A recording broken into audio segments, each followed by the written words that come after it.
wanted to begin the meeting by introducing you to two individuals who live in the town who are involved in an important concert to benefit the people of the Ukraine. The concert is March 27th at the Tarrytown Music Hall, and Dr. Ronald Litepio and Irena Portenko will now provide details.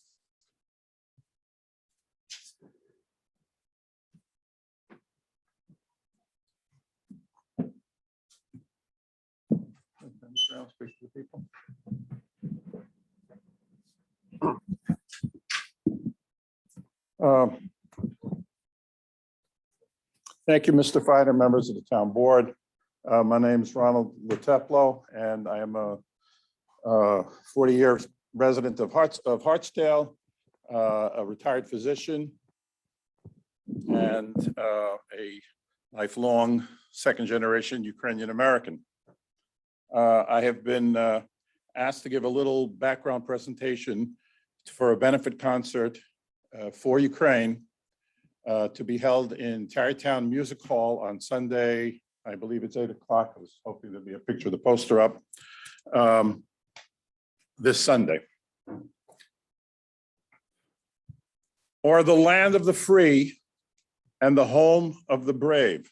I'm sure all of you would recognize these as the final words of the Star-Spangled Banner written by Francis Scott Key during the bombing of Fort McHenry by the British in Baltimore Harbor during the War of 1812.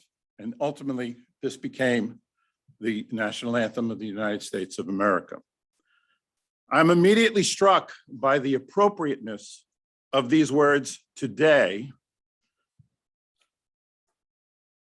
within the context of an ongoing savage and inhumane war against Ukraine, a peace-loving, sovereign and independent nation, which the world has been watching live day after day for the last 4 weeks. And the blue and yellow flag still waves o'er the land of the free and the home of the brave. But make no mistake about it, there are consequences of the indiscriminate targeting of civilians and their homes, as Mr. Finer alluded to, and the intentional destruction of hospitals, schools, and non-military targets. By recent estimates, fully 1/4 of the Ukrainian population are current refugees, mostly women and children. About 6.5 million internally, and about 4 million to neighboring countries of Europe, near and afar. My own niece, Julia, and her 4-month-old son, Lukian, had to flee to Poland when the shelling started, Poland, by the way, is welcoming the bulk of external refugees with open arms. And let's not forget, thank you, Mr. Finer, for a moment of silence, the thousands of brave soldiers, local and provincial defense forces, and non-combatants such as first responders and firemen and journalists who have lost their lives defending their country, and countless, many, many more who are wounded and injured. Their sacrifice is duly noted and honored. Notwithstanding all the carnage, it seems that the world over is in awe of the brave, resilient, and gritty Ukrainian people whose actions against the invaders has been nothing less than inspiring. And of course, their leader, President Volodymyr Zelensky, whose Churchillian style of leadership has galvanized the Ukrainian people and riveted the attention of the world to Ukraine's plight. It is in this spirit that there has been a massive outpouring of support, humanitarian and otherwise, not only from the Ukrainian diaspora here in America and elsewhere, but from millions of ordinary people the world over who, feeling compassion and helplessness, want to do something. Help comes in many forms, each person or organization offering what they do best and to the best of their abilities. Government can offer arms and munitions, healthcare organizations, medicines and specialized equipment, NGOs and civic organizations, humanitarian aid, and performing artists and musicians, benefit concerts. I think you get the point. My oldest son, Andrew, who is fluent in Ukrainian and is about the same age as President Zelensky, is an emergency physician at Massachusetts General Hospital.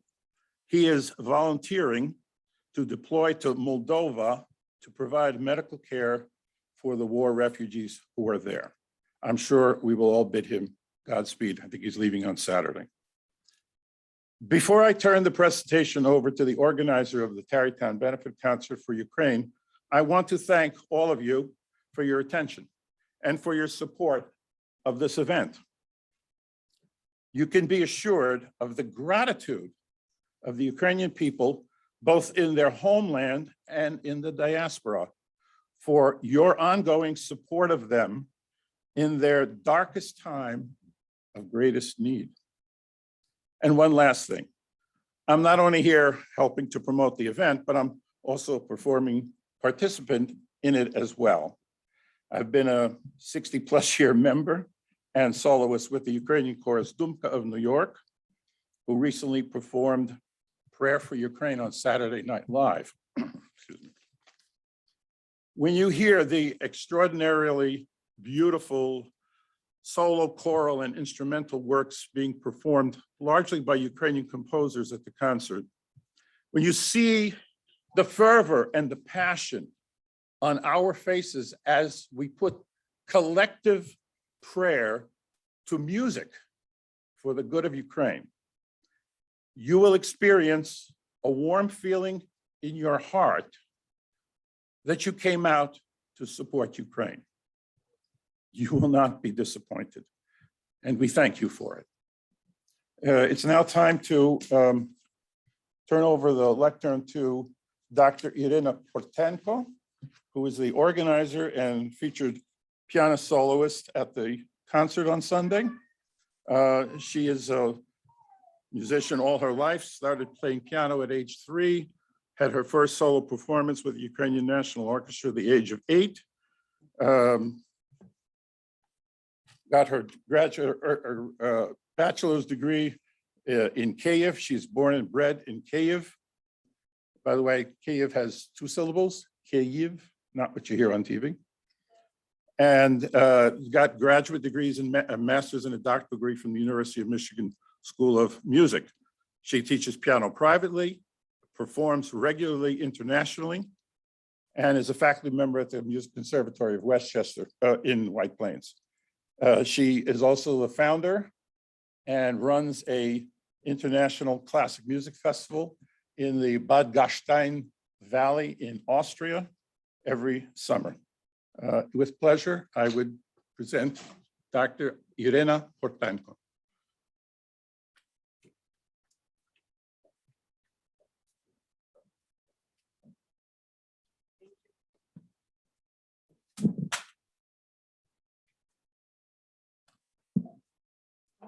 Honorable Mr. Paul Feiner, dignitaries, ladies and gentlemen, I'm Irena Portenko. I was born in Ukraine, and I've been living in the United States for 27 years. I came to study, and I was going to go back to Ukraine, but it never happened because I found my soul here, and I found my professional career to be very interesting and satisfying and blossoming. So that made me stay for much longer than I thought. On February 23rd, my mom was to be prepared for her heart surgery. And she was prepared in a way that she would have all the IVs in her, and then they would take all the measurements and everything. However, on February 24th, at 4 o'clock in the morning, the sirens started sounding, and all the doctors and nurses ran to, guess where? To ATM machines.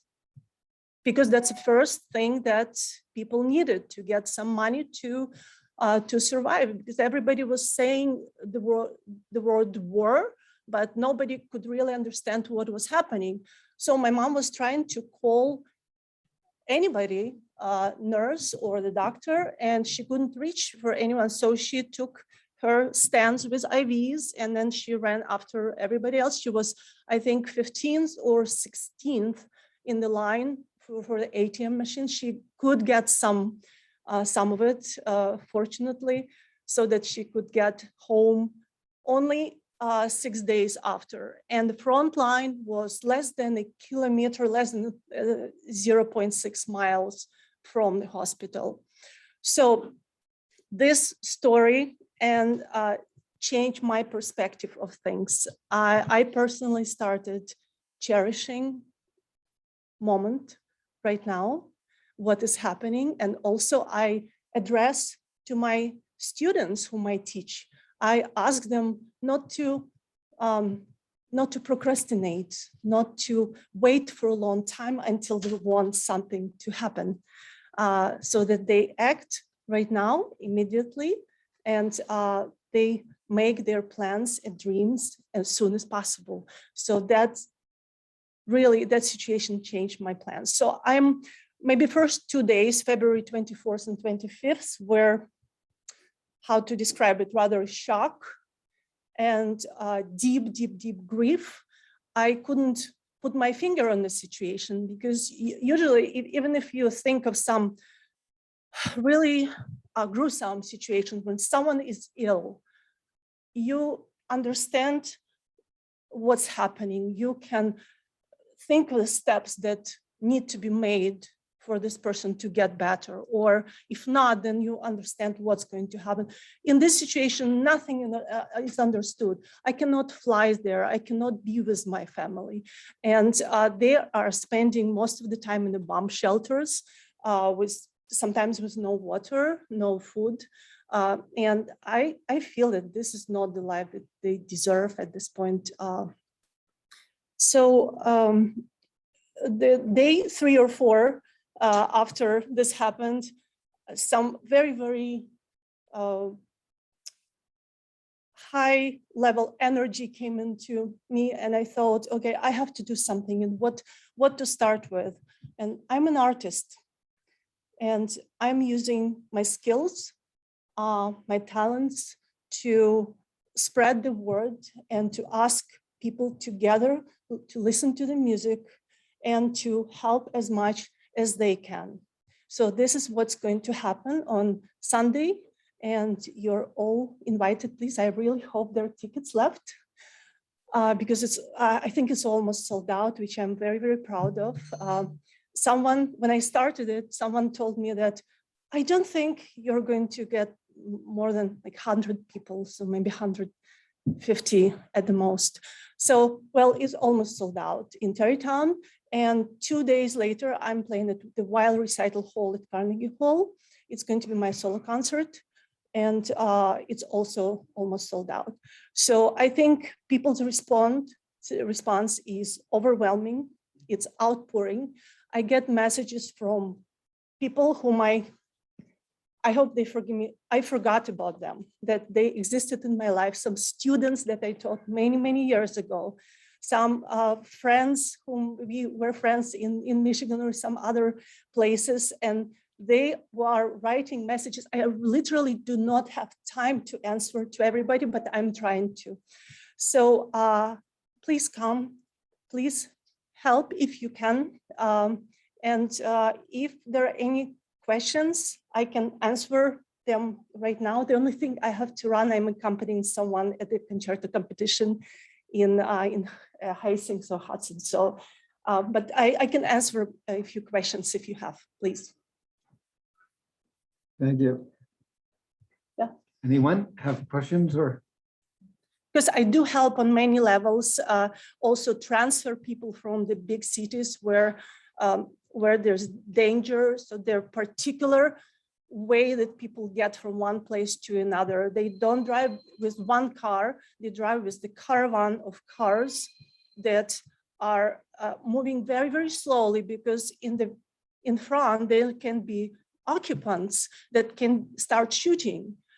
So they have to move slowly. And with the very, very first warning, the whole caravan has to turn around and go all the way, maybe, the side streets, or divert the road. So this is very, very complicated. I'm trying to connect people and I do admire when people come to the border, the citizens of European countries, they are waiting for the people at the border. They pick them up with their own cars and they bring them to their own houses. They share their houses with them. And people leave strollers for the kids and toys, and they try to make them as comfortable as they can in this situation. I just had one question. Yes. You have family in the Ukraine, and I'm sort of wondering, since the Russians are surrounding some of the cities, if you have any information about the food supply. Are people in some of the cities in danger of actually just starving? And how are they able to survive during this crisis? Thank you. This is a great question, because yes, there are some cities in Ukraine that are surrounded, and it's not possible to get food to them. So unfortunately, it takes another conversation on the high political level to open the green corridors for them. Otherwise, they're surviving, literally. But in the bigger cities, the supplies are more or less all right, and the stores are open when there's no curfew. People are able to go and get some food. Yes.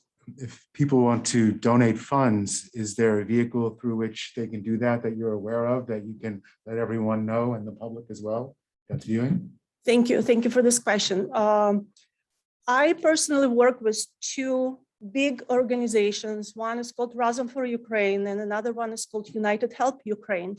They are sending huge amount of supplies, medical supplies, food, everything that they can from here, and of course financial help.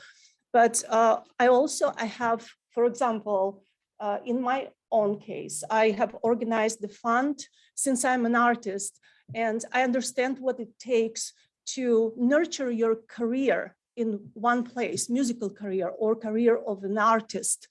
I organized fund for displaced musicians of Ukraine who are right now somewhere else, not at the place where they have been and they have been performing.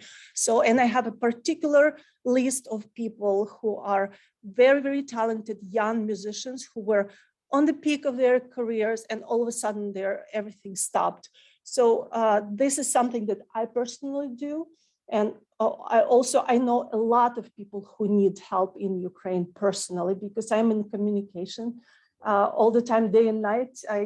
Honestly, I hardly slept since February 24th, and this is understandable. But I feel sometimes it's very important that I spend time with them during airstrikes and just talk to them. So it's very important. One musician, even it was a musicologist, and his favorite operas were Wagner operas, and he decided to ask me some questions, give me a quiz on our Wagner operas. I honestly, I failed a few answers, but we had wonderful conversation for 2.5 hours, and I know it was destructive for him during that time. So, and one girl you have to, just the last story, one girl in Odessa, during strikes, she was crawling under debris and under the fallen roof to live stream her concert for her friends who were in the bomb shelter. So stories like this, they are happening with my colleagues and my friends. So that's why I know people who really need direct help, and I'm organizing it. Thank you for sharing. Thank you so Thank you. much. Thank you. And I just bought tickets. There are a few left, so please. Thank you. I appreciate it. Thank you so much. All right. I just want to say thank you for bringing your personal story to us, for bringing the news alive firsthand, what's happening in Ukraine and many other parts of the world. It's very scary. Thank you for raising our awareness and levels of consciousness with regards to the urgency of what people are experiencing in your country. Thank you. Thank you for your kind words and understanding and support. Thank you. Yeah. It's Our hearts are with you. it melts my heart, to As say fa- the least.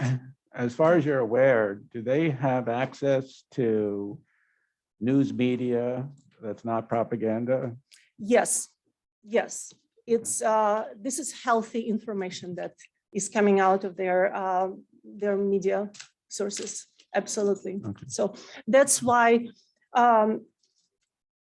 I would like you to not to think that it's easy for me to talk about it, but I feel I have to because I must tell people what's going on from the source.